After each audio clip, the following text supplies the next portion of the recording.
नमस्कार, आप देख रहे हैं जनता की आवाज। मैं हूं आपके साथ पूजा यादव। जनता की आवाज में आज बात हो रही है यूनिफॉर्म सिविल कोड की। यूनिफॉर्म सिविल कोड को लेकर भारत 24 ने चलाई है मुहिम। आप भी मिस कॉल देकर इस मुहिम का हिस्सा बन सकते हैं। अब तक हजारों लोगों का साथ इस मुहिम में हमें मिल चुका है जो यूसीसी पर सहमति जताते हैं। अब बड़ा सवाल यह है कि जब हम यहाँ जनता के सामने हैं तो देश की जनता यूनिफॉर्म सिविल कोड को लेकर क्या सोचती है। साथ ही साथ हमारे साथ में दो मेहमान भी रहेंगे। नेता बीजेपी हमारे साथ में रहेंगे, प्रदीप जी साथ हमारे साथ में रहेंगे, परविंदर सेठी साहब पॉलिटिकल एनालिस्ट, इनके साथ भी चर्चा करेंगे। लेकिन सबसे पहले बात जनता की होगी, क्योंकि यूनिफॉर्म सिविल कोड क्या है आसान भाषा में ये समझ लीजिए। देश की बेटी को, देश के नागरिक को इससे इंसाफ मिलेगा, समानता मिलेगी, क्योंकि देश का संविधान भी यही कहता है कि देश के हर एक नागरिक को समान अधिकार मिलना चाहिए और यूनिफॉर्म सिविल कोड के जरिए हर नागरिक को समान अधिकार मिलेगा। देश की हर बेटी देश की बेटी कहलाएगी, हिंदू मुस्लिम सिख ईसाई की बेटी नहीं। लेकिन यूनिफॉर्म सिविल कोड को लेकर जनता के बीच पहुंचकर उनसे उनकी मन को बात को जानना भी बेहद जरूरी हो जाता है। यूनिफॉर्म सिविल कोड पर क्या बोलती है देश की जनता? देश की जनता का तो यही मत है कि ये दरअसल यूसीसी जो है ये काफ़ी वर्षों पहले लागू हो जाना चाहिए था। ये कहीं ना कहीं सरकारों की, पिछली सरकारों की या अभी मौजूदा सरकार की भी कहीं ना कहीं इसमें भूमिका है जिसको बहुत जल्द स्पष्ट करना चाहिए। यूसीसी बहुत ज़रूरी है देश के लिए, नागरिकों के लिए। काफ़ी पहले हो जाना चाहिए, तो बहुत लेट हो गए हैं इस चीज़ के लिए। तो क्या बोलती देश की जनता यूनिफॉर्म सिविल कोड पर होना चाहिए कि देखिए, नहीं? अटल जी जिस समय प्रधानमंत्री बने थे उस समय से ही ये मुद्दा बीजेपी का रहा है। बीजेपी के यहाँ आपके यहाँ के गेस्ट भी है। मेरा सवाल बीजेपी से ये रहेगा कि आप एक बार जनता को बता दो कि ये कोड कैसा रहेगा, कैसा इसका पूरा इम्प्लीमेंटेशन होगा। और यहाँ के आदिवासियों ने कई सवाल यहाँ उपस्थित किए हैं, कई लोगों के सवाल है, तो उनका एक बार जवाब दे दीजिए। इसे चुनावी मुद्दा मत बनाइए। अगर अच्छा होगा, देश हित में होगा तो लागू कर दीजिए। क्या बोलती देश की जनता यूनिफॉर्म सिविल कोड पर? यूनिफॉर्म सिविल कोड के बारे में गवर्नमेंट ने कौन सी कंसेप्ट क्लियर की नहीं है। जो हुमर बना रही है गवर्नमेंट, जैसे चुनावी मुद्दा बना रही है। इसके पहले किसानों के बारे में, मंडी के बारे में उन्होंने कानून बनाया था। उस वक्त गवर्नमेंट का वो स्टेप उन्हें वापस लेना पड़ा। वैसे ही यूनिफॉर्म सिविल कोड के बारे में डिटेल गवर्नमेंट के बारे में जनता के पास जाना चाहिए, क्या है क्या नहीं, ऑब्जेक्शन लेना चाहिए। जब तक के जनता समझेंगे नहीं तब तक ये कानून नहीं बनना चाहिए। मैं आ रही जनता के पास, बीजेपी के नेता के पास चलते हैं। लोग कह रहे हैं कि साहब पहले सरकार ये बताए कि यूनिफॉर्म सिविल कोड में होगा क्या। जिस प्रस्ताव की बात हो रही है, जिस कानून की बात हो रही है, उसमें लेकर के आ रहे हैं, बस एक हौवा बनाया जा रहा है। इससे बात नहीं बनने वाली। सरकार हौवा कहाँ बना रही है? तो फ्रॉम डे वन, पहले दिन से ही लॉ कमीशन ने सबको आमंत्रित किए थे। आपके विचार जो बताया गया, तो इतने दिनों तक उसकी लाइनें खुली रही कि आप अपने विचार डालिए। 5 लाख से ज़्यादा लोगों ने अपने विचार भी व्यक्त किए उस पर। अब अगर देखिए क्या होता है, विपक्ष जो है ना, कभी कभी देश की जनता है। मेरे कैमरा पर्सन को कहूंगी जरा, देश की जनता है, क्या सवाल पूछती देश की जनता सरकार से? सरकार ने वो मुद्दे स्पष्ट करने चाहिए, जैसे किसानों के स्पष्ट करने चाहिए सरकार को। निश्चित तौर पे तो लॉ कमीशन ने जो सर्कुलर निकाला था उसको पढ़ना चाहिए। अगर आप इतने जागरूक हैं कि आप सवाल कर सकते हैं तो एक बार उसके विषय में इंटरनेट आप सभी के पास है, आप एक बार देख लीजिए उसको। अगर क्लियरिटी नहीं है तो आप भी उतने ही बड़े अधिकारी जितना कोई सांसद या विधायक जिस अधिकार से लॉ कमीशन को बता सकता है, तो आप अपना कंसर्न लिख करके कमीशन को भेज सकते हैं। भारत का प्रत्येक नागरिक स्वतंत्र है अपने विचार को लॉ कमीशन के पास रखने के लिए। बहरहाल अब समय निकल गया है, धीरे धीरे जब उस पर एक ड्राफ्ट खत्म हो रही है जी, अब अभी भी कर सकते हैं। वैसे 11:59 तक आप कर सकते हैं, तारीख अभी है। तो जिनको भी कंसर्न है वो जाकर के एक बार पढ़ के देख ले और अपने कंसर्न वहाँ बता ले। लेकिन अब उचित समय है जिसमें कि इसको इम्प्लीमेंट किया जा सकता है। जनता को अवसर दिया गया, जनता को समय दिया गया, सारी चीजें क्लियर हैं। केवल विपक्ष इसमें ऐसा नहीं कि ये थोप दिया जाएगा। देखिए, बड़ी बात है कि थोपा नहीं जाएगा। लॉ कमीशन के पास सुझाव, उसके बाद आकलन, उसके बाद तय होगा किसकी क्या पृष्ठभूमि रहने वाली है, इसका क्या प्रारूप रहने वाला है। देश की जनता क्या सोचती है इस बारे में? देखिए, सबसे बड़ी बात है आपकी नीति क्या है और नीयत क्या है। आपने 9 साल तक तो कुछ कहीं, अब आप यूसीसी ले आए, लेकिन यूसीसी में जिस प्रकार भाई साहब ने कहा अभी तक कोई ड्राफ्ट ही नहीं है। जब ड्राफ्ट ही नहीं है तो उसके ऊपर डिस्कशन किस चीज़ की? एक मीडिया के अंदर फ्लावट कर दी कि यूसीसी आ रहा है, जैसे पूरी विपक्ष का, पूरी जनता का, पूरे किसानों का एक मुद्दा था कि किसान बिल आए। जब किसान बिल आए और ड्राफ्ट करे तो किसानों को 13 महीने वहाँ बैठना पड़ा और उसको वापस ले लेना तो पड़ा। आप ये कह रहे हैं कि यूनिफॉर्म सिविल कोड में जो बेटियों को समान अधिकार की बात हो रही है, देश के हर नागरिक को समान अधिकार की बात हो रही है, है। बोल रहे हैं, ये तो मीडिया बोल रहा है, ड्राफ्ट में तो कुछ है ही नहीं। अब आप देखिए ना, आप अगर तो यूनिफॉर्म सिविल कोड का पर्पस क्या समझ रही है? आपका ऑब्जेक्शन ये है कि भैया पहले आप कॉन्सेप्ट क्लियर कीजिए कि आपका होगा क्या? पहले आप ड्राफ्ट लाइए, फिर जितने भी धारा में, चाहे हिंदू, मुस्लिम, जैन, बौद्ध हैं, उनसे उनका कंसर्न लीजिए। उनका कंसर्न लिया तो जा रहा है। जो लॉ ड्राफ्ट कमीशन ने जो लॉ कमीशन ने सुझाव मांगे गए, सुझाव के आधार पर ही तो पूरा का पूरा लॉ। आप एक बात देखिए, यूसीसी जो है गोवा में लागू है। गोवा के अंदर किसी महिला को अगर बेटा नहीं होता तो उसको डिवोर्स दिया जा सकता है। ये यूसीसी लेके आएंगे आप। अब नागालैंड का अपना कोड है, ट्राइबल्स का अपना कोड है, जो दूसरे बहुत सारे ऐसे प्रदेश हैं जिनका अपना कोड है। वही तो बात है ना कि देश की जनता के लिए एकदम समान बात होनी चाहिए ना। बिल्कुल यूसीसी आना चाहिए, मगर तो कानून लागू होने वाला है। क्यों आना चाहिए? यूनिफॉर्म सिविल कोड से क्या समझते हैं? क्यों सबके लिए एक कानून होना चाहिए, सबके लिए, चाहे हिंदू मुसलमान सिख सबके लिए कानून होना चाहिए। ये सबको शिक्षा, सबको समान अधिकार मिलेगा, इसलिए तो ये कानून ला रहे हैं। ये विरोध करने, इनको विरोध करने का काम और कुछ है ही नहीं। ये विरोध क्या शिक्षा है, क्यों नहीं है इसमें? सब है इसमें। नहीं, मेरे कहने का मतलब ये मैडम, मेरे कहने का मतलब ये, अगर जो कानून सही नहीं है तो फिर गोवा में क्यों लागू किया कांग्रेस पार्टी ने उसको? गोवा में क्यों लागू किया? नहीं, क्यों लागू किया? क्या है यूसीसी? वहाँ पे अगर किसी बेटी के बच्चा नहीं होता तो उसको तलाक दिया जा सकता है। ये आप पूरे हिंदुस्तान में लेके आएंगे, ये हिंदुस्तान में लेके आएंगे। कैसे कानून होगा? आप क्यों परेशान हो रहे हैं?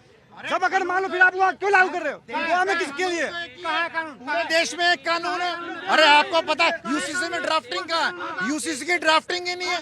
क्या ड्राफ्ट है, आपको मालूम है कुछ? कोर्ट की मांग है, सुप्रीम कोर्ट की मांग है। क्या बात कर रहे हो आप? तैयार हो लेना, तैयारी कर लेना। भाई, सब आ जाए, ड्राफ्ट पे आ जाए। एक सेकंड, आसान शब्दों में जनता के लिए फिर बता दें। यूनिफॉर्म सिविल कोड का जो मकसद, यूनिफॉर्म सिविल कोड का जो मकसद अभी तक बताया जा रहा है वो यही कि देश की बेटी के लिए शादी का कानून हो, उत्तराधिकारी चुनने का कानून हो, बच्चा गोद लेने का कानून हो, ये सब एक हो जाएगा। वो कोई भी धर्म क्यों ना हो, देश की हर बेटी, देश के हर बेटे के लिए कानून एक जैसा होगा।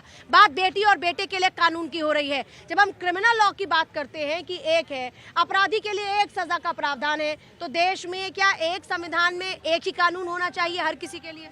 बिल्कुल मैम, ये तो होना चाहिए, क्योंकि ये सबके लिए बहुत बेहतर रहेगा। ये क्योंकि सबसे पहले ये भारत पहले से हमारा मांग कर रहा था, इसके लिए बहुत ज़रूरी है, क्योंकि हर इंसान के लिए ये कानून बहुत ज़रूरी है जी। और ये हर इंसान के लिए इस वक्त जो सिविल कोड है वो ज़रूरी है। सिविल कोड की अच्छी बात आपको क्या लगती है? नहीं, मुझे तो, मैंने पहले ही कहा है कि ये सिविल कोड है, अगर देश हित में है तो उसे तुरंत लागू करो। और मैं तो कहता हूँ कि प्रधानमंत्री मोदी जी सब विषय पर मन की बात करते हैं, ये विषय पर भी एक बार मन की बात करें और जनता जो कहेंगी वो निर्णय मान्य करें। यूनिफॉर्म सिविल कोड पर आपकी क्या राय है? देश के हित में है यूनिफॉर्म सिविल कोड? देश की बेटी को, देश के बेटे को समान अधिकार मिलेगा? समान अधिकार मिलेगा, तो हित में होना चाहिए। सही बात है, तो सही क्वेश्चन है उनका, कोई गलत नहीं है उनका। मतलब आप कहते हैं कि यूनिफॉर्म सिविल कोड आना चाहिए? आना चाहिए, लेकिन लोग कह रहे हैं कि आपको क्लियर करना होगा, लेकिन उससे निश्चित तौर पे देखिए पूजा जी, देखिए सरकार ने अपनी बातें, देखिए अगर कोई भी व्यक्ति, देखिए अपने कितने युवाओं से पूछा, किसी को पता नहीं है, लेकिन अगर विपक्ष उसी पे अफवाहें फैलाना शुरू कर जाएगा, जिसको उसके मूल सिद्धांत का ही नहीं पता है, और उसके सामने कोई नेगेटिव पिक्चर प्रस्तुत कर दी जाए तो वो तो कंफ्यूज हो जाएगा। और निश्चित तौर पर इसी प्रकार से विपक्ष आजकल यही गेम खेल रहा है। अभी भाई साहब ने उठाई मणिपुर की बात, शायद उन्होंने अखबार रिसेंटली पढ़ा नहीं, उस पर सीबीआई जांच लग चुकी है, और उस पर एक विशेष ये भी बात हुई कि राज्य से बाहर किसी अन्य राज्य से उसकी पूरी छानबीन होगी। यानी पार्शियलिटी का जो भी, या थोड़ा सा भी अगर फेवरिज्म की कोई बात होगी तो उस सिरे से वो खत्म हो चुकी है। अब आते हैं यूसीसी पे। देखिए सारी चीजें आजकल लोग ऑनलाइन शॉपिंग कर ले रहे हैं, लेकिन अपने मतलब की बात अगर नहीं खोज पा रहे हैं तो इसमें सरकार दोषी। अगर बहरहाल दूसरे पक्ष पे आते हैं, भाई साहब ने कहा कि गोवा में यूसीसी लागू है, इतने वर्षों तक, आज इतने वर्षों से लागू है, क्या आज तक ऐसा कोई मुद्दा आया सदन में या आदरणीय सुप्रीम कोर्ट में कि जो है वहां पे यूसीसी लागू होने के कारण कोई परेशानी या कोई बात हुई? अभी तक तो मेरे संज्ञान में नहीं है। आपके संज्ञान में हो तो जरूर बताएं।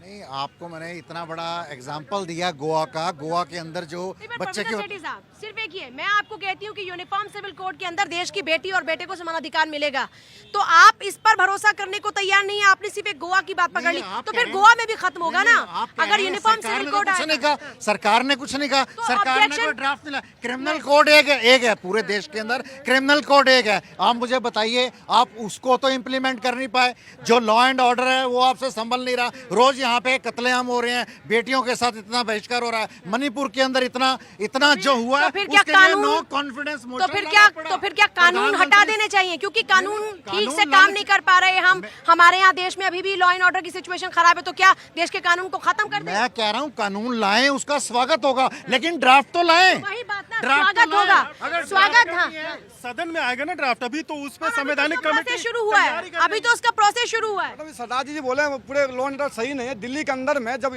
ताहिर हुसैन जो कांग्रेस आम आदमी पार्टी के नेता था, उसने कितना दंगा करवाया था, अंकित शर्मा को जान ले लिए थे। किसकी सरकार के क्यों भटके जाते नहीं हैं? जा रहे, दंगे वंगे पर नहीं जा रहे। बात बात uniform civil code, uniform civil code की बात बिल्कुल लागू होना चाहिए। यूनिफॉर्म सिविल कोड से इतनी क्या उम्मीदें हैं आपको? भाई, ऐसे क्या लगता है कि यूनिफॉर्म सिविल कोड से बड़ा बदलाव, एक सामाजिक क्रांति आएगी? क्या समझते हैं इस बारे में? जब मान लो जब कोई मर्डर करते हैं, जो कुछ ही करते हैं, तो हमारे लोग एक कानून से हिसाब वो होता है, और फिर अलग मतलब शादी ब्याह अलग कानून से होता है। क्यों भाई एक देश से कानून होना चाहिए, क्यों नहीं होना चाहिए? भाई दिक्कत किस में आ रहा है? जब गोवा की जनता सिविल कोड के लागू अपनी मानने से कर लिया, मान लिया उसको, हिंदुस्तान की जनता क्यों नहीं मारेंगे? सबको मानना चाहिए कानून को, क्यों नहीं मानना चाहिए? एक साथ एक देश से क्यों नहीं कानून होना चाहिए? पूरे कानून भी एक जैसे सभी के लिए लागू होना चाहिए। यूनिफॉर्म सिविल कोड आना चाहिए कि नहीं आना वैसे आज की डेट में वर्ल्ड में कम से कम 15 कंट्रीज में ये ऑलरेडी लागू हो चुका है और किसी को कोई प्रॉब्लम नहीं है। हमारे इंडिया में गोवा में लागू हो चुका है, कोई प्रॉब्लम नहीं है। आएगा, ये कि टाइम लगेगा। आज से देखिए ना, 4-5 साल पहले जो है विपक्षी कहा करते हैं 370 कब हटाएंगे, डेट कब बताएंगे, हटाई 370, हटा दी, डेट बता दी। फिर राम मंदिर की बात करते कब हटाएंगे, डेट कब बताएंगे, वो भी बन गया है। अब ये कि यूसीसी भी है, आएगा, एक प्रोसेस एक होता है, टाइम लगता है हर चीज़ में। आएगा, ये बिल्कुल आएगा, ये इसमें कोई दो राय नहीं है। मतलब क्या फायदा समझते हैं? यूनिफॉर्म सिविल कोड के बारे में जानते हैं? देखिए, जनता यूनिफॉर्म सिविल कोड के बारे में बहुत ज़्यादा नहीं जानती है, ये वाकई एक बड़ा विषय है। जब ये गजट में पब्लिश हो जाएगा, जब सब सदन के पटल पे चर्चा के लिए ले आएगा, तो निश्चित तौर पे जान जाएगा। लेकिन सबसे उससे भी बहुत महत्वपूर्ण बात यह है कि कम से कम विपक्ष या जो पार्टियां सरकार में नहीं हैं, वो कम से कम इस प्रकार की जनता को भ्रमित और बरगलाने का प्रयास ना करें। अभी अपने प्रोसेस से चल रही है स्थितियाँ, सारी चीज़ें चल रही हैं। लॉ पैनल ने, जो लॉ कमीशन ने सबसे मंगाए हैं, उसके बाद जब ड्राफ्ट तैयार हो जाएगा तो पूरी तरह से सबको जनता की बात कर रहे हैं, इनको क्लियर है यूसीसी, इनको भी नहीं पता उसके अंदर ड्राफ्ट क्या है। डिस्कशन किस चीज़ की हो रही है? डिस्कशन के लिए आपके पास एक ड्राफ्ट तो होना चाहिए ना, उसके बाद आप ये फैसला करेंगे ये सही है या गलत है। मैं एक सेकंड परविंदर सेठी साहब, यूनिफॉर्म सिविल कोड पर सुझाव मांगे गए। आप एक भारतीय नागरिक हैं, मैं आपसे पूछ रही हूँ, अभी भी अगर आपने ना सुझाव दिया हो तो जरा ये बताइए कि आपका क्या सुझाव है, कैसा होना चाहिए यूनिफॉर्म सिविल कोड देश के लिए? देखिए, पहले जो देश के जो कानून के जानकार हैं वो लोग इसका ड्राफ्ट मैं एक आम नागरिक की बात पूछ रही हूँ, मैं आपसे एक आम नागरिक के नाते पूछ रही हूँ कि क्या होना चाहिए यूनिफॉर्म अगर सिविल ये रिलीजन के ऊपर है, जितने भी रिलीजन है उनसे पहले ड्राफ्ट आएगा, उसके बाद आप एक आम नागरिक है, मैं आपसे पूछ रही हूँ, आप बताइए। संस्थाएं देती हैं, ये हर इंडिविजुअल नहीं देगा, एक संस्था देगा। अरे भाई साहब, लॉ कमीशन को हर इंडिविजुअल 140 करोड़ लोग सुझाव देंगे? जो संस्थाएं हैं, जो लोग अपनी कम्युनिटी को रिप्रेजेंट करते हैं, जो संत समाज है, आपको समझ ही नहीं आ रही? विचार प्रस्तुत नहीं, क्यों नहीं दे सकते? नहीं, 140 करोड़ लोग वोट क्यों नहीं दे सकते? क्यों सब नहीं दे सकते? 140 करोड़ में से 100 करोड़ लोग भी वोट दे रहे हैं, तो सुझाव क्यों नहीं दे सकते? 70 सालों में यूनिफॉर्म सिविल कोड आ जाना चाहिए था, इतना लेट क्यों हुआ? संविधान, आप संविधान की बात करते हैं, सम का मतलब क्या है? बराबर। संविधान, कानून पूरे देश। देखिए, कल पैदा हुए हैं, आपको नहीं पता भाई, 9-10 साल की पार्टी है आपकी। हाँ, अब डिस्कशन कर रहे हैं आप लोग, आप मांग कीजिए, आगे बढ़ के बोलिए कि इस देश में सारे नागरिकों के लिए एक कानून होना चाहिए। आप नहीं बोल रहे हैं, आप कुछ नहीं बोल रहे हैं, आप दिल्ली के लिए बोल रहे हैं, हमारी दिल्ली बचाओ, हमारी दिल्ली बचाओ। लड़ाई नहीं, इंडिविजुअल लड़ाई नहीं, किसकी पार्टी कितने साल पुरानी उसकी बात नहीं। यूनिफॉर्म सिविल कोड में जनता को अगर फायदे गिनाने हैं तो 1, 2, 3, 4 क्या गिनाएंगे? इस देश की पूरी जनता के लिए, समस्त जनता के लिए एक कानून लागू होगा, जो सबके लिए होना चाहिए था। और इसमें महिलाओं की सुरक्षा सर्वोपरि होगी। जो हमारी मुस्लिम बहनें हैं, जिनके साथ में अत्याचार होता है, अनैतिक कार्य होते हैं, वो इससे बचेंगी, वो कानून के दायरे में आएंगी। इससे जिनका इंटरेस्ट है वो हिट हो रहा है। एक संविधान आने से, यानी यूनिफॉर्म सिविल कोड आने से, जो मठाधीश बने हुए थे, जो मौलाना बने घूम रहे थे, जिनका अधिकार, सिर्फ मौलाना की बात क्यों कर रहे हैं? सिर्फ मौलाना की बात करें तो हर धर्म पे लागू होगा। मठाधीश तो मठाधीश होता है ना, मुसलमान भी हो सकता है, हिंदू भी हो सकता है मठाधीश। तो इन मठाधीशों की मठ उखड़ने लगे, यानी इनकी जो मुनापली थी, जो मठाधीश हिंदू। यूनिफॉर्म सिविल कोड पर युवा की राय क्या है? बेटर है, आ जाए बेटर है, क्योंकि अभी हर लोगों का एक अलग अलग होता है, हर चीज़ अलग अलग चीज़ में बट रहा है। अब कोई जनरल, अगर कोई अगर कोई जनरल है तो उसके लिए अलग है, कोई ओबीसी है अलग है, SC ST अलग, सबके लिए बराबर होना चाहिए। एक चीज सबके लिए होना चाहिए। देखिए वो जो समाज के ठेकेदार बने फिरते हैं या धर्म के ठेकेदार बने फिरते हैं, उनकी जो स्थिति है वो डवाडोल हो जाएगी जब सभी स्वतंत्र हो जाएंगे, अपने फैसले लेने लग जाएंगे। खासकर आपने मुस्लिम बहनों का नाम लिया, भाई ने मुस्लिम बहनों का नाम लिया। यहाँ तलाक तो मोदी जी के नेतृत्व में सरकार थी, 3 तलाक खत्म कर दिया। हमसे बड़े इस्लामिक देश हैं, उनके यहाँ इस प्रकार का कोई, वो हमसे ज्यादा इस्लाम जानते हैं और उनके यहाँ ज्यादा उसको प्रैक्टिस करने वाले हैं। उनके यहाँ 3 तलाक पर नहीं होगा ना। ये जो बात कर रहे हैं क्रिमिनल कोड की बात कर रहे हैं। जल्दी त्वरित चाहते हैं ना। ताहिर हुसैन भी था, ताहिर हुसैन को उसके लिए मांग की। हुसैन पर आज बात नहीं हो रही है, ताहिर हुसैन पे बात नहीं। देश का कोई युवा बात करना चाहता है क्या यूसीसी पर?